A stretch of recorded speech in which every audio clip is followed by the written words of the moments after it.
مجھے بانو قدسیہ کی آج تک سب سے اچھی بات یا آج تک سب سے اچھا جو قول ہے نا، وہ پتہ ہے کون سا لگا ہے؟ انہوں نے ایک دفعہ کہا تھا کہ اگر زندگی میں کوئی تمہیں کبھی رلائے نا، تو یہ سوچ کر اپنے آنسو صاف کر لینا کہ شاید اس کو زندگی میں اللہ تعالیٰ تم سے زیادہ رلائے گا۔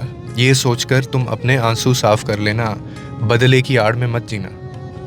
یہ اتنی خوبصورت بات ہے اور یہ اتنی ہیلنگ ہے نا، اپنے آپ میں یہ اتنی ہیلنگ چیز ہے۔ اور میں نے اکثر لوگوں کو دیکھا ہے، لوگوں کو جب دھوکہ دیتا ہے کوئی یا ان کو رلاتے ہیں، ان کو تکلیف دیتے ہیں نا، تو وہ ساری زندگی ایک بدلے کی آڑ میں جیتے ہیں۔ ہمیں کبھی بھی کسی سے بدلہ لینے کا نہیں کہا گیا، اور آپ اگر ایسا کرتے ہیں تو اس سے اگلے انسان کا کچھ نہیں جاتا۔ میں نے بارہا اپنی ویڈیوز میں، باتوں میں اس چیز کا بھی تذکرہ کیا، کہا بھی میں نے اس چیز کا بہت بار کہ سب سے اچھا جو رسپانس ہے، سب سے اچھا جو جواب ہے نا، وہ تھپڑ نہیں ہے، وہ آپ کی چپ ہے، وہ آپ کی خاموشی ہے، وہ آپ کا منہ پھیر لینا ہے۔ یہ سب سے اچھا جواب اور سب سے اچھا تھپڑ ہو سکتا ہے کسی کے لیے۔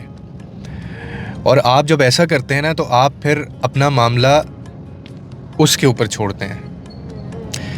اگر آپ خود بھی اس معاملے میں رہیں گے تو پھر آپ خدا کے اوپر یو ناٹ بینگ ٹرسٹڈ، نہ آپ اللہ آپ کے اوپر وہ بھروسہ کر رہا ہے اور نہ آپ اللہ کے اوپر بھروسہ کر رہے ہیں۔ کیوں؟ کیونکہ آپ نکل نہیں رہے نا اس معاملے میں سے۔ تو اگر ابھی بھی تمہارے دل میں وہ بدلے کی آڑ ہے تو now is the time to leave the matter. کس کے اوپر؟ اللہ کے اوپر۔ اور کیا اس ذات پہ شک ہے آپ کو؟ وہ آپ کا بدلہ نہیں لے گا؟ 70 ماؤں سے زیادہ جو آپ کو محبت کرتا ہے، پیار کرتا ہے۔ آپ کی ماں آپ کے ساتھ کوئی غلط کرے، آپ کی ماں اس کو چھوڑے گی؟ وہ صحیح وقت کا انتظار کرے گی، کمزور ہوگی تب بھی وہ صحیح وقت کا انتظار کرے گی۔ تو ایک طرف آپ کو 70 ماؤں سے زیادہ پیار کرنے والی ذات ہے، کیا وہ تمہارا بدلہ نہیں لے سکتی؟ لیکن اس سے بھی زیادہ ضروری یہ ہے کہ وہ یہ چاہتی ہے، وہ ذات یہ چاہتی ہے کہ پہلے یو ہیل یور سیلف، آپ پہلے نکل آئیں اس میں سے۔